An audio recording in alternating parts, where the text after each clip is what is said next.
Here are my girls in their pasture. They're just grazing out here.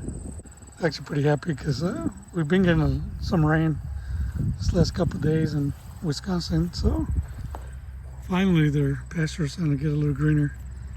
They're out here grazing. Here comes Bucky. Hey buddy. So one of the things it's going on, so I had surgery about a week ago, and nothing serious. I had some things I needed to take care of. But with surgeries, it comes that you have to stay off your usual things. You got to take it easy for recovery. But like you can see, we still have to do some of the chores around here. And this week we had to at least get this field right here is our alfalfa field. We had to get this cut. I always like to cut it before it goes to bloom because it's got the most nutritious for the plant. It's got the most nutrition at that point. Once it starts blooming, then I know the nutrition starts going down on the plant. The rest of our fields, they don't look as they're not really growing. The grass here in Wisconsin, the pastures is not really growing that much because it really hasn't been raining. So the last couple of days in Wisconsin, it's been raining, and it's helped the pastures a lot. But like I told you guys on the last video, the lack of rain just kind of put us back with the pasture that we're trying to grow for the beef the calves that we're gonna put here next year. It put us back a whole year. But with the rain coming through, it is helping our other pastures too. Some of the grass is coming up. I may try to do some hay this year, but it's really not coming up that great. So I might just let it be and let it rest this year. We got one harvest out of it, and I still got the hay in the barn. So we'll see. I'm sure I'll sell it, but I am kind of holding on to it just because we have our goats as well. So I want to make sure that we have enough for ours before I put it up for sale. I don't know how this winter is going to be, but we are harvesting this alfalfa because the alfalfa, that's pretty good. I guess it's got bigger roots, so it can reach down lower for water, and it grows pretty nice. But usually it's mixed with more grass, and since the grass is not growing, it's mostly a lot of alfalfa here on this field. But with my surgery being the way that I'm out at a commission for, they say at least 6 months, I got to stay off of a lot of the heavy stuff that I used to do around here. And it's really not heavy stuff that I do. It's more like just bouncing and stuff that I do with my body. Just kind of the bouncing with the incisions and stuff is just not good. And I'm still pretty sore in my muscles and my abdomen. But anyways, Kelly and Jason are going to have to help me this week to do some hay. At least the cutting and the raking and stuff. And then we got somebody come and help us put it away when it comes time for that. But there she is right there. That's Kelly. It's the first time she's ever cut hay. She was a little nervous. So it's pretty easy. There's not much to it.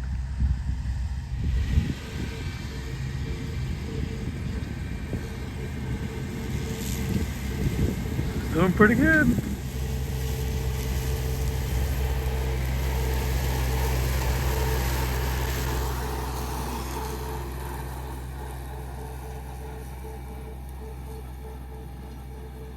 I don't know, I think she seems to be enjoying it. But yeah, if you guys can see, this grass right here, this is the grassy part of this field right here. If you look over there, that's mostly alfalfa. But there are some patches on this field that is pretty much just kind of grass. But that's probably, I don't know, probably only maybe 8 inches, 9 inches right here. It's not really that tall enough to make hay. Because when you cut it, it comes out to be kind of like this. This pretty. Hey, Natasha. Hey, baby. Let's stay away from the hay vine. Yeah, this stuff right here is going to be pretty tough to make hay out of. Because when you come through and rake this, you can rake it. But when you come with the baler, this stuff is going to be pretty hard to pick up to put in the bales. The alfalfa will pick up a lot better because it's more. Let me show you guys Here, so this is a good patch of alfalfa here. See, alfalfa is more stemmy. And this stuff, like once you put it in a pile, so the way the rake works is kind of, it's got like teeth like this. It'll come through and it'll pick this up, and then it'll throw it inside the baler, and it'll bale it. Now if you try to do that with the grass like this, even if you take this grass and put it in a pile, when the teeth come, it's hard for it to pick it up. So it's pretty hard to make hay bales with grass that's this short. And that's the reason why I say, like, I don't know if I'm going to make hay with the fields out there. They're a little bit longer than this, because I mean, they've been growing since we cut them the first time. But it's not long enough where I don't even know if it's worth the work to make hay out of it. I mean, it'll make hay. It's just it'll be a hassle to do it. So I think we may just pass on that one for this year, making the hay with that one. And hopefully next year we get more water, and we'll get better grass growing out there. I think Kelly's doing a fantastic job at cutting this hay. Look at her go.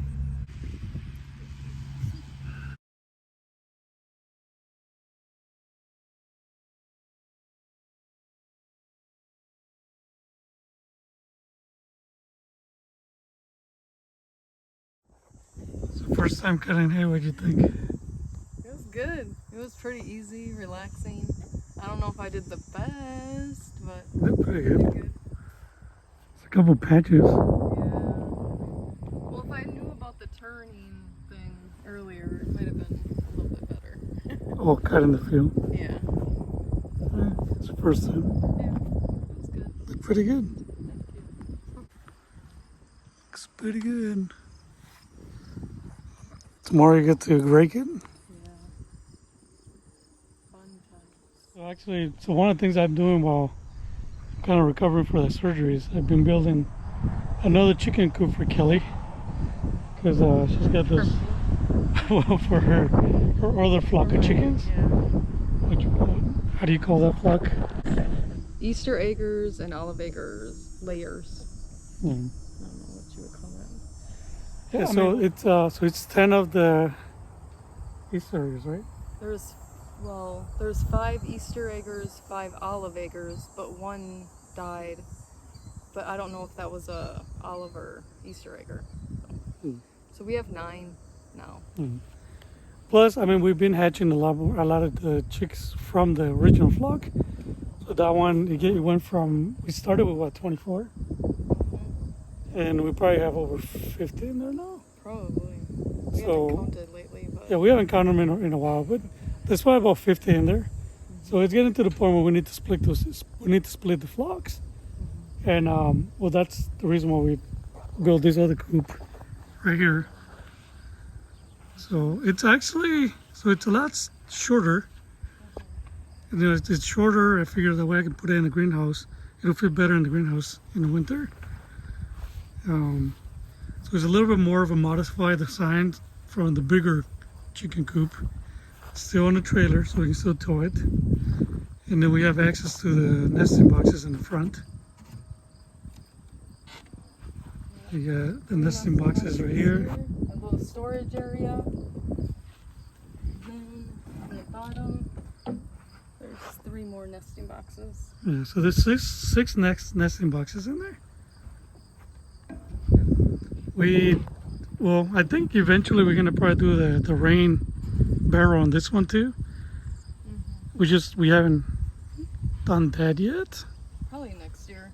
And I don't know if you notice, but this siding is very special. The siding is from our house from when we bought it. So something unique. Yeah, our house right there, you got new siding. Last year we got hail damage, and the insurance paid. You know, we got the whole side got rewrapped, the roof and everything. So a little bit sentimental. This was the original siding on the house when we moved in. So it's kind of cool to, you know, we saved a couple pieces of it that, you know, that were still usable, that we can use for little projects around the house. We thought it'd be like a cool touch to be able to use that around the farm and do the little structures that we built. Kind of save it. Here is the inside of the coop. There is going to be a door here for the chickens to go in. Just he hasn't got it here. He's coming here on Friday, so I'll be cutting a door here and so they can go in and out. Like But in this, the middle, or? oh, I'm thinking about, you can put it in the middle either side. It doesn't really matter. Yeah, but the big door is for us to be able to get in there and clean the coop. So we have the bottom too as well, like the other one. So we got the mesh in the bottom. So when they poop, it goes straight into the floor. When we rotate, we don't have to clean the coop. It just goes straight into the ground. So we got the roosting bars right here. We had, how many's in there? 1, 2, 3, 4, 5. 5. And we noticed, like with the other coop, there's the use of this. There's like 6 chickens that lay here in each bar. So with 5, that means that this one should be able to fit 30 at night sleeping, right? So that means I can get 30 more chickens. No, you have to get 30 of the chickens you already have in here, and then you can hatch more for the other flock. Whatever. That means I have room for more chickens. Yeah. So we have a little. So here's a little ventilation for the winter. We don't have condensation, so the stuff can get out. Same, we got the windows, so we should have a lot of ventilation in this one. We'll see. Then we're figuring in hot summer days, the thing we'll plan on doing is just leaving this door open, so so it doesn't get too hot in there for them. You probably noticed the roof is slanted. That's for the rain barrel. Yeah, same design as the other one. Slanted it to the front a little bit. And if you can believe it, almost everything Orlando used on this chicken coop was recycled. The siding, the wood, even the door handles. These were from our old house when we remodeled, right before we moved. These are the handles that we used for that kitchen. So that's even recycled. The roof was recycled. Everything. I think you used 2 pieces of wood. What is that? 2x4s. 2x4s. Yeah, it's 2x4s I had to buy because I didn't have them that long that I needed. And then we bought the trailer. But other than that, everything else is from the farm. Yeah, because even the shingles were where they were left over from the roof when they did the roof. It was just there was a couple bundles that were left over. So yeah, pretty much all of it was recycled. The whole thing. Something to do. I mean, I can't do hard labor, so I might as well do something else. And then Jason helped me do a lot of the lifting and stuff. So that was nice. And Kelly. I helped the first day. Yes. But I think tonight we're gonna put it on there with the girls. The olive eggers and the Easter eggers, they never really had a coop. Yeah. We had them in the setup that we had the meat chickens. So they actually never had a coop. So we're gonna put this in there tonight to see if they'll get comfortable to going in there. And then hopefully once they get comfortable, then we start taking them all into the pastures.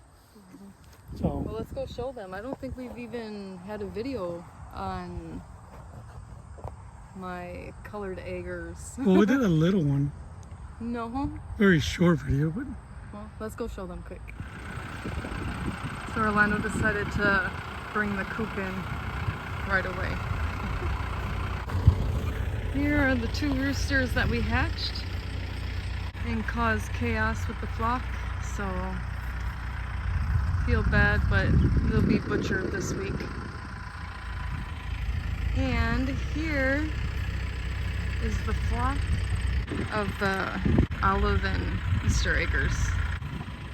I think there's 2 gray, 3 black, 2 like brownish ones, and 1 white. Orlando's waiting for me to open the fence.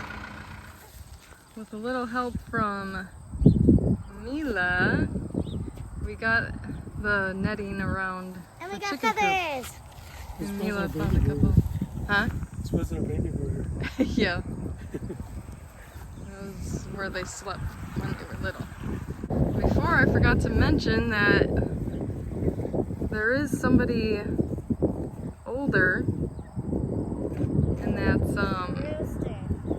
the rooster. That's General Silky. He's been with this flock since I've been out on pasture. What's pasture? The grass. Oh. He's actually been in different flocks all summer. He was with the meat chickens, the 100 meat chickens before, and now he's with these girls. He's been really nice. So here's the coop. We'll see what happens tonight if they go in. I got one of the. I got a good feather. Ooh, that's pretty. I think it's that one right there. It's one of those brown ones that have these patterns. They have some. It's a foggy morning today. Last night was the first night those chicks get to be in their new coop. These roosters, they've been sleeping outside. And the girls, those chicks were used to sleeping outside as well. So, trying to train them to the coop. Morning, girls. You guys have a good night. You want to open it?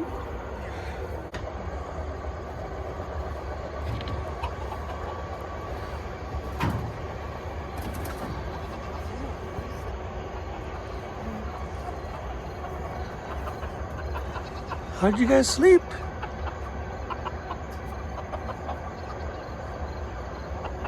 Silky knows what to do. Yeah.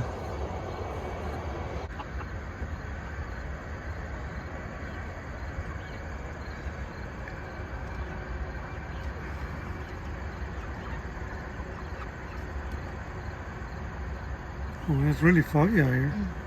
It's really foggy.